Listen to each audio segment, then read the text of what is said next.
Siapa pendahulu salafi yang mengatakan Allah di atas langit? Namanya juga akidah salaf. Akidah salaf itu akidah yang disebahkan kepada salaf, dan ini adalah nama yang istimewa. Oleh karena tidak semua orang berani menisbahkan dirinya dengan berakidah salaf karena ada konsekuensinya. Ya.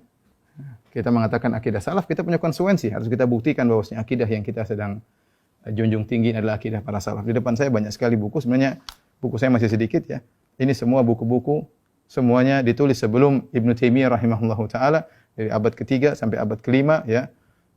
Semuanya menjelaskan tentang bahwasanya Allah di langit. Saya tidak ada waktu, suatu saat saya akan bacakan satu persatu, tapi yang pertama adalah Kitabus Sunnah karya Ibnu Abi Asim yang wafat pada tahun 287 Hijriah. Kemudian juga Kitabus Sunnah Warad al-Jahmiyah karya Abu Abdurrahman Abdullah bin Imam Ahmad bin Hanbal, putranya Ahmad bin Hanbal yang wafat pada tahun 290 Hijriah, yang dia menukil perkataan Imam Ahmad tentang Allah di atas.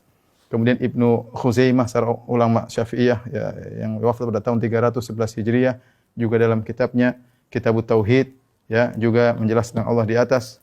Kemudian ini ada manzumah kumpulan para ulama ya sampai sekitar abad sampai abad ke-8 ya, yang menjelaskan tentang akidah Ahlussunnah, di antaranya menukil tentang Allah di atas, di antaranya karya Ibnu Abi Daud dalam Haiyahnya. Ya, kemudian juga kitab ditulis oleh Abu Bakar Al-Ajurri yang wafat pada 360 Hijriah dalam kitab Syariah. Dia juga membuat bab tentang bahwasanya Allah di atas. Kita tidak ada waktu untuk membacanya. Ya.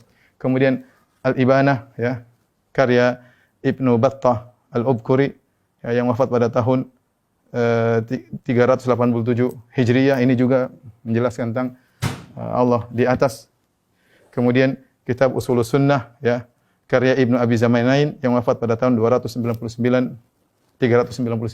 Hijriah, yang juga dalam bab sini menjelaskan Allah di atas. Kemudian Al-Lalikai ya, dalam kitabnya Syarah Usul I'tiqad Ahlussunnah wal Jamaah yang wafat pada tahun 418 Hijriah, yang juga menukil 418 Hijriah, yang juga menukil ulama salaf, di antaranya mereka menukil tentang ijma' bahwasanya Allah di atas. Kemudian yang terakhir yang sempat ada di maktabah saya, tentunya buku masih banyak ya. Ini sebagian saja. Aqidatus Salaf wa Ashabil Hadis, ya, akidahnya para salaf nasabul hadis, karya As-Sabuni yang wafat pada tahun 449 Hijriah. Di sini juga menukil ijma' bahwasanya Allah berada di atas. Kemudian juga saya nukil dalam risalah saya ya, risalah tesis magister yang sudah diterjemahkan, insyaallah diterbitkan, tentang penukilan ijma' bahwasanya Allah di atas. Di antara yang menukil ijma' bahwasanya Allah di atas adalah Al-Auza'i. Jadi bukan cuma para ulama yang mengatakan Allah di atas, bahkan mereka menukil ijma'. Yang menukil ijma' juga banyak, di antaranya Al-Auza'i yang wafat pada 157 Hijriah. Kemudian juga Ali bin Al-Madini menukil ijma' yang wafat pada 234 Hijriah. Kemudian Qutaibah bin Sa'id yang wafat pada tahun 240 Hijriah juga menukil ijma'. Kemudian Abu Zur'a Ar-Razi yang wafat pada tahun 264 Hijriah. Lihat, ini abad ke-3. Juga menukil ijma' Allah di atas. Ijma' ulama, sepakat ulama Allah di atas. Ibnu Qutaibah yang juga wafat pada tahun 276 Hijriah, ini juga menukil tentang ijma' tentang Allah di atas. Abu Hatim Ar-Razi ya, wafat 277 Hijriah, juga menukil ijma' bahwasanya Allah di atas. Utsman bin Said Ad-Darimi wafat 280 Hijriah, juga menukil ijma'. Zakaria As-Saji wafat 307 Hijriah, juga menukil ijma' ulama bahwasanya Allah berada di atas. Ibnu Khuzaimah tadi sudah kita bawakan bukunya, 311 Hijriah, juga menukil ijma'.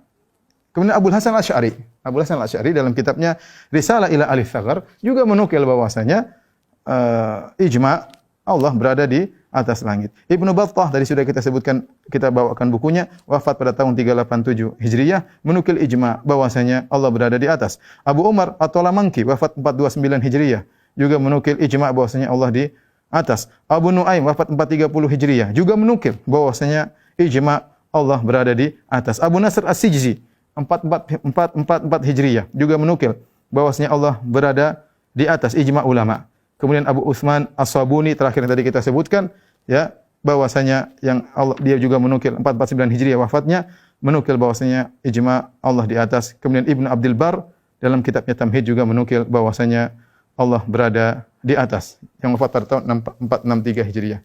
Jadi maksud saya bukan cuma ulama yang mengatakan sekedar nama-nama ulama, bahkan mereka menukil ijma'. Lebih mudah untuk mengetahui siapa yang mengatakan Allah berada di atas langit? Mudah. Ini saya nukilkan dua buku yang sangat indah. Yang pertama, karya Ibnu Qayyim rahimahullahu taala, judulnya Ijtima' al-Juyus al-Islamiyah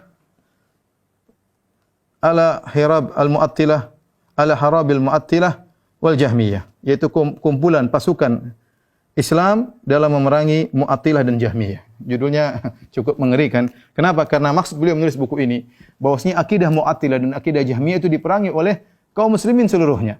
Makanya dalam buku ini beliau menukil para ulama yang sangat banyak yang menunjukkan tentang Allah berada di atas, ya. Beliau nukil dari perkataan para sahabat, ya. Kalau ada waktu saya akan nukil semuanya, tapi kita enggak ada waktu.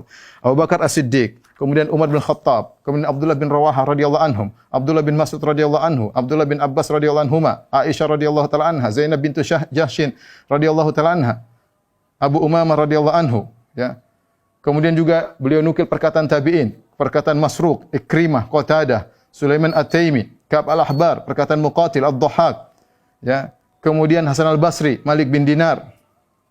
Kemudian Rabi'ah bin Abdurrahman, Rabi'ah bin Abi Abdurrahman, gurunya Malik bin Anas. Kemudian Abdullah bin Qawwa. Kemudian beliau menukil juga perkataan tabi'ut tabi'in. Ya, seperti Ibnu Mubarak, Al-Auza'i, Hamad bin Zaid, Sufyan Ats-Tsauri, kemudian Wahab bin Jarir dan ulama-ulama yang lainnya.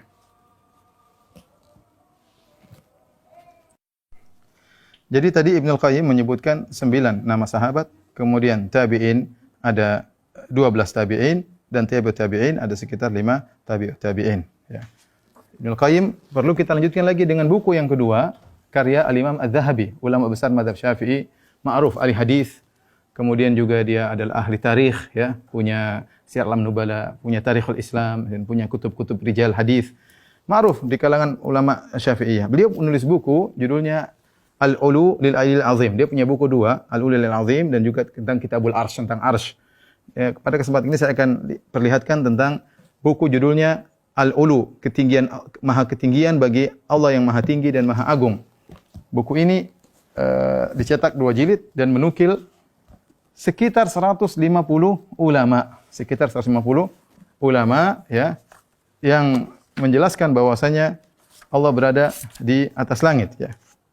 Setelah kita membaca perkataan Ibnu Qayyim tentang para ulama, kita bisa melanjutkan dengan kitab yang ditulis oleh Imam Dzahabi ini yang menukil dari perkataan para a'immah al-arba'ah, yaitu Imam Abu Hanifah, Imam Malik, Imam Syafi'i, Imam Ahmad, terus para ulama sampai pada abad yang ke-6 kalau tidak salah, ya. Yang saya hitung sekitar 150 ulama. Kalau saya mau sebut satu persatu tentu sangat banyak. 150 ulama yang semua mengatakan bahwasanya Allah berada di atas. Oleh karenanya, inilah akidah salaf tentang Allah berada di atas. Barang siapa yang mengatakan mereka adalah mujassimah, sesat dan yang lainnya, silakan menyesatkan semua ulama. Ini termasuk para sahabat, bahkan sesatkan sekalian Nabi sallallahu alaihi wasallam atau sesatkan sekalian Al-Qur'an yang ternyata isinya hanyalah kiasan-kiasan membuat orang bingung bilang Allah di atas arsy, ternyata tidak di atas arsy, yang akhirnya membingungkan manusia, ya. Alhamdulillahi Rabbil Alamin.